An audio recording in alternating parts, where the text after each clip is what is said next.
Hi, we are Toys for You, a starting toy company in New Zealand. Today we will discuss some of our possible funding options for our business, including family and friends, banks, finance companies such as Harmony, NZ Stock Exchange, and crowdfunding through Pledge Me. We will compare the advantages and disadvantages to all of these options and finally come to a conclusion of what we think would be the best choice for us. Our first possible funding option is family and friends, and of course there's both advantages and disadvantages to this. Some of the advantages include agreement is more relaxed. Because family and friends, they know us, they have more trust in us, therefore may need less information to feel secure in funding our business compared to other options such as banks, which require a lot of paperwork. This would work in our favour as it means saving time from trying to find terms to agree on, and this time can be put towards creating the business and getting it off its feet. Another advantage is they may have lower interest rates. Family and friends have our best interests at heart and they want us to succeed. Because of this, they may set lower or even no interest rates on the money they loan us. This means that we are obviously saving money because we don't have to pay back as much. And this saved money can go towards expanding the business. Another advantage is possible longer repayment time. Carrying on from low interest rates, because they care and want to support our business, family and friends, more time may be given to repay the loan as they're being supportive. This gives us more time to get off the ground and a greater chance to succeeding before having to pay back all the money loaned. And finally, easier to convince and get them on board with the business plan. Same ideas carrying on to this point. Of course, your family and friends want to see you succeed. So of course, they're more likely to and willing to hear out our plans and to invest or loan money to help, because they just want us to succeed and see us create a business. Some disadvantages include the divide family and friends. It is often said that mixing business and your personal life is a bad idea. This is because disputes over money can cause issues in relationships. So if we were to use family and friends as our funding option, there's a great chance that there may be issues, and this could divide us, make a divide between our friends and family. Another disadvantage is the right to question your decision. If our family and friends are shareholders in our company, they have the right to have an opinion on the business. They may try to get more involved, which may not be appropriate, and could end up causing disputes, which goes back to the divided family and friends. Another one is guilty conscience for losses. In the unfortunate case that our business would fail, they may lose money. This would leave us feeling bad, as we would have hurt our friends and families financially and wouldn't be able to give them back the rewards for funding our business at the start. Maybe affecting their savings. As they are our family and friends, they may feel obligated to help fund our business. Because of this, they may say yes to investing or loaning money when they don't really have it to start with. This would therefore hurt their savings and possibly their future, which again would leave us with a guilty conscience, because of course we don't want to be hurting our friends and family. And now we come to banks. Banks have the distinct advantage of being able to keep sole ownership and control of your company, unlike the stock market, which when you sell shares in your company, you lose equity and some control. It has also lower interest rates than most finance companies, depending on the term of the loan. The payments are very predictable, and there won't be a random month where the amount that needs to be paid spikes, causing instability in the finances. Unlike finance companies, most of, if not all banks, have an app or a program that can easily show you and monitor your loan. Lastly, it helps to build your company credit rating, which can be critical for future loans. Now, in terms of disadvantages, loans from the bank generally take a pretty long time. From applying for one online or in person, getting it processed, and then presenting the business plan to one of the representatives, and then waiting for it to get approved, it could take weeks, maybe months. Most banks need some sort of collateral put up in order to accept a loan. As you know, once a company goes bankrupt, banks can't get their money back, so they get it back through collateral, which is usually real estate or other assets like cars, computers, that kind of stuff. The other option is finance companies. We're going to use Harmony Limited's policies and fees as an example. Their advantages include flexible payment options, which are monthly, fortnightly, and weekly. It is an unsecured loan as they don't require collateral of any sort.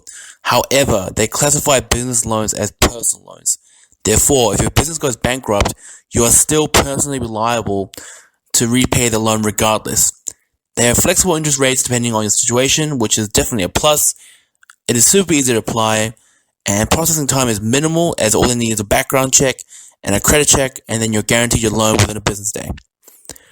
The disadvantage, on the other hand, would be that there is a $200 to $450 establishment fee in order to get the loan. As mentioned earlier, they only do personal loans, and then they classify as a personal loan to help your business. Personal loans, as it implies, can only be granted to an individual. No companies, no trust, no partnership, or any other legal entity can apply for this. Because of this, there are personal consequences to not fulfilling the requirements of the loan. Thus, an individual that applies for this loan would need a strong credit rating. So now that our company has been in operation for more than 2 years, we have considered the NZX Stock Exchange as a funding option for our business. There are many advantages to the NZX, such as becoming a public company means people will be investing and taking shares, which will help raise capital. Then listing the company through an IPO process will also create publicity for the company, as their products are known to a bigger selection of consumers. Having extra income from shareholders means we can further improve on our products and think of new ideas. It also means we can pay for any expenses or debt that is there currently. Disadvantages to going public is that we have less control of our company, as other shareholders who invested now have a say as to how the company is run, which could mean that the vision for our company may be different to theirs. New Zealand Stock Exchange requires our business to spread investors to at least 100 members of the public and our market capitalization to at least 10 million, which is quite difficult since we are only 2 years operational currently. Management would also be in heavy pressure to surpass profit projections and sales because investors are more attracted to companies that go above margins. And if our company starts generating significant free cash flow, we could face pressure from other shareholders to give them surplus cash. Our final funding option is crowdfunding, which of course has advantages and disadvantages as well. Some advantages include marketing tool as well as raising capital. These platforms encourage spreading word about your company in order to attract possible investors. This means you are advertising whilst creating capital. For instance, PledgeMe helps you create a business pitch and plan to then go and, I quote, ask people to pledge investment. This makes this a valuable way of marketing whilst raising capital. Loyal customers. PledgeMe allows its users to attract investors who are genuinely interested in the good or service the company is creating. This means investors are also potential customers. Throughout the investment process, these people may become our most loyal customers, benefiting our business as we have the support of our shareholders and a reliable customer base. Interest-free. Equity funding through PledgeMe is interest-free. This means further saving on money from investors. Although equity funding may be riskier, if successful, the advantage of interest-free would really help our business growth, as we're, of course, saving money, as said before. Raise funds quickly. Equity funding through PledgeMe would allow us to set a target funding amount. We would then pitch to potential investors. There is minimal paperwork compared to loaning from a bank. This saves time and would allow us to start directly engaging with investors to raise capital quickly, which of course would help our business get off the ground faster. Some disadvantages include have to find your own crowd. So of course there is the risk that you don't find the right crowd and have no investors. This would mean wasting time trying to communicate with people who have no interest in our business, when we could have been already working on the paperwork for a loan. Therefore, equity funding is very risky. Minimal legal protections. If not executed properly, it is very easy for others to steal our ideas on the side. This is why we would have to go through the process of copyrighting our business Toys for You if we wanted to secure our business concept. This just means extra paperwork before necessary, as the business wouldn't even be off the ground yet, and we would already be worried with people stealing our ideas. Spreads risk. On the Pledge Me site, they state you may lose your entire investment. This would not only ruin our chances of starting the business, but also hurt our investors. Hurting our investors may create bad reputation for a company, making finding willing investors in the future even harder. 6.5% success fee. Although Pledge Me is interest-free, there is still a success fee of 6.5%. This means if we reach our target funding amount, we must pay 6.5% of our total profit back to them. This number may seem small, but for a starting company, losing that amount of the already risky funding could damage the growth of our business. Overall, we decided that the best financial option for Toys for You is banks. Our reasons behind this is that we want sole ownership of the company, as this means we can make decisions that will help us reach a company's goal rather than having shareholders having power over us. The low interest rates means that it will be more affordable and we can build credit rating, which will be beneficial for us as we can get approved for higher loans if needed.